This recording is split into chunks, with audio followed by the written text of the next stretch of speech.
या देवी सर्वभूतेषु माँ सिद्धिदात्री रूपेण संस्थिता नमस्तस्यै नमस्तस्यै नमस्तस्यै नमो नमः। जय माता दी, जय माता सिद्धिदात्री। प्रिय श्रोताओं, आप सभी को नवरात्रि के 9वें दिन की हार्दिक शुभकामनाएं। आप सभी पर माता सिद्धिदात्री की कृपा सदा सर्वदा बनी रहे। आज सुनेंगे माता सिद्धिदात्री की संपूर्ण कथा और आरती। तो प्रेम से बोलिए जय माता दी, जय माता सिद्धिदात्री। प्रिय श्रोताओं, आज नवरात्रि का 9वां दिन है और नवरात्रि के 9वें दिन माता दुर्गा के 9 स्वरूप माता सिद्धिदात्री की पूजा आराधना की जाती है। माता सिद्धिदात्री का नाम का अर्थ है अलौकिक शक्ति प्रदान करने वाली। एक पौराणिक कथा के अनुसार भगवान शिव ने माता सिद्धिदात्री की बेहद ही कठिन तपस्या की थी, जिससे 8 सिद्धियों को प्राप्त किया था। तभी भगवान शिव का आधा अंग देवी की तरह हो गया था। तब भगवान शिव को अर्धनारीश्वर कहा गया। माता सिद्धिदात्री अपने भक्तों की हर मनोकामनाओं को पूर्ण करती हैं। माता सिद्धिदात्री ज्ञान, बल, यश और मोक्ष प्रदान करती हैं। माता दुर्गा की सिद्धिदात्री स्वरूप सभी प्रकार की सिद्धियों को प्रदान करता है। इस रूप में माता कमल पे विराजमान है और इनकी 4 भुजाएं हैं। वे अपने हाथों में कमल, गदा, शंख और चक्र धारण करती हैं। माँ सिद्धिदात्री का वाहन सिंह है। माँ सभी प्रकार की अज्ञानता को दूर करती हैं। माता सिद्धिदात्री माता आदि शक्ति की 9वीं स्वरूप हैं। वो सभी सिद्धियों को पूर्ण करती हैं। इस दिन आप बैंगनी या लाल रंग का वस्त्र धारण कर सकते हैं। माता को कमल का पुष्प अति प्रिय है। अगर न मिल सके तो आप सफ़ेद पुष्प अर्पित करें। माता को तिल और मौसमी फल का भोग लगाएं और आप इस दिन हलवे पूड़ी का भोग लगा सकते हैं। इस दिन हवन और कन्या पूजन किया जाता है। माता सिद्धिदात्री का मंत्र ओम देवी सिद्धिदात्रे नमः है। मार्कंडेय पुराण के अनुसार माता सिद्धिदात्री की पूजा करने से अणिमा, महिमा, गरिमा, लक्ष्मा, प्राप्ति, प्रकाम में ईशित्व और वशित्व, ये 8 सिद्धियाँ होती हैं। इन सभी प्रकार की सिद्धियाँ प्राप्त होती है तथा असंतोष, आलस्य, ईर्ष्या, द्वेष आदि सभी प्रकार की बुराइयों का नाश करती हैं। भगवान शिव ने सिद्धिदात्री की पूजा करके सभी प्रकार की सिद्धियों को प्राप्त किया था तथा उनका शरीर आधा नारी का हो गया था, इसलिए उन्हें अर्धनारीश्वर कहा जाता है। जब ब्रह्मांड अंधेरे से भरा एक दिव्य शून्य था, दुनिया में कहीं कोई संकेत नहीं थे, लेकिन तब दिव्य प्रकाश की एक किरण विद्यमान हुई और सभी जगह फैल जाती है, प्रत्येक शून्य को रोशन करती है। प्रकाश का यह समुंदर निराकार था, अचानक एक निश्चित आकार ले लिया। अंत में वह एक दिव्य स्त्री की तरह लग रही थी, जो स्वयं देवी आदि शक्ति थी। सर्वोच्च देवी प्रकट होकर त्रिदेवों को जन्म दिया। तब ब्रह्मा, विष्णु और महेश प्रकट हुए। तब देवी ने त्रिदेवों को सृष्टि को सुचारू रूप से चलाने के लिए, अपने अपने कर्तव्य निभाने के लिए आत्मचिंतन करने को कहा। देवी के कहे अनुसार तीनों देव आत्मचिंतन करते हुए महासागर के किनारे बैठ गए और कई वर्षों तक तपस्या की।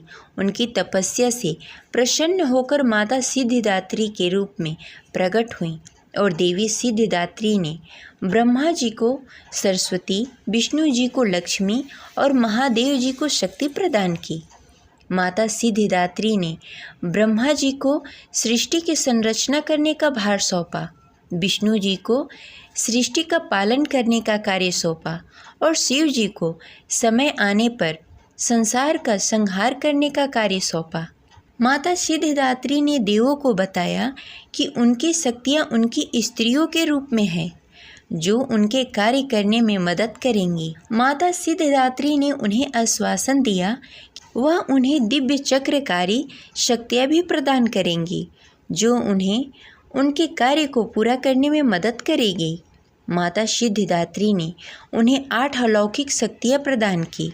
इस प्रकार 2 भागों आदमी, औरत, देव, दानव, पशु, पक्षी, पेड़ पौधे तथा कई अलग अलग प्रजातियों का जन्म हुआ। आकाश असंख्य तारों, आकाश गंगा और नक्षत्रों से भर गया। पृथ्वी पर विशाल सागर, झीलों, नदियों आदि का निर्माण हुआ। सभी प्रकार की वनस्पतियों और जीवों की उत्पत्ति हुई और उन्हें उचित आवास प्रदान किए गए। इस प्रकार देवी सिद्धिदात्री की क्रिया से सृष्टि की संरचना, पालन और संहार के कार्य संचालित हुए। वहीं माता सिद्धिदात्री की दूसरी कथा के अनुसार धरती पर अनेक राक्षसों का जन्म होने लगा था। ऋषि, महर्षि और सज्जन लोगों का निवास करना मुश्किल हो रहा था। इसी बीच जब पृथ्वी पर महिषासुर नामक दैत्य का अत्याचार अति हो गई थी, तब उस दानव के अंत हेतु सभी देवी देवताओं ने भगवान शिव तथा विष्णु से सहायता के लिए पहुँचे। उस दानव का अंत करने के लिए सभी देवताओं ने माता अम्बे की उपासना की, जिससे माता प्रसन्न होकर महिषासुर नामक दैत्य का संहार कर दिया। या देवी सर्वभूतेषु माता सिद्धिदात्री रूपेण संस्थिता, नमस्तस्यै नमस्तस्यै नमस्तस्यै नमो नमः। हे माँ, अपनी पूजा पाठ करने वाले भक्तों की सभी मनोकामनाओं को पूर्ण करें तथा आशीर्वाद प्रदान करें। इस प्रकार माता सिद्धिदात्री की कथा संपन्न हुई। प्रेम से बोले माता सिद्धिदात्री की जय। जय माता दी। अब चलिए सुनते हैं माता दुर्गा की आरती। ओम जय अम्बे गौरी मैया, जय श्यामा गौरी, तुमको निस दिन ध्यावत हरि ब्रह्मा शिव जी। ओम जय अम्बे गौरी, मांग सिंदूर विराजत, टेको मृग मद को, उज्ज्वल से दो नैना चंद्र वदननी को। ओम जय अम्बे गौरी, कनक समान कलेश्वर, रक्तांबर राजे, रक्त पुष्प गले माला, कंठन पर साजे। ओम जय अम्बे गौरी, के हरि वाहन राजत, खड़ग खपड़ धारी, सुर नर मुनि जन सेवत, तिनके दुख हारी।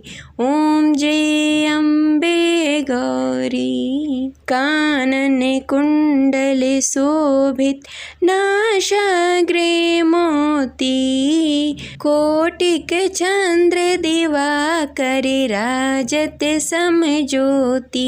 ओम जय अम्बे गौरी, शुंभ निशुंभ विदारे, महिषासुर धारी, धूम्र विलोचन नयनास, निस दिन मदमाती।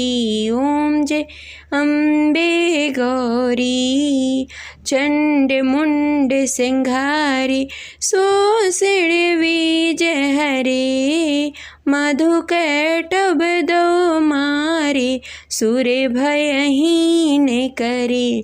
ओम जय अम्बे गौरी, ब्रह्माणी रुद्राणी, तुम कमला रानी, आगम निगम बखानी, तुम शिव पटरानी। ओम जय अम्बे गौरी, 64 योगिनी गावत, नित्य करत भैरो, बाजत ताल मृदंगा, और बाजत डमरू।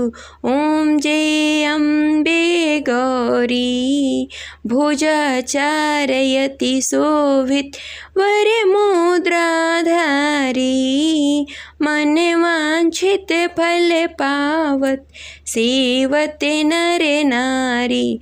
ओम जय अम्बे गौरी, कंचन थाल विराजत, अगर कपूर बाती, श्रीमाल के तुम राजत, कोटि रतन ज्योति। ओम जय अम्बे गौरी।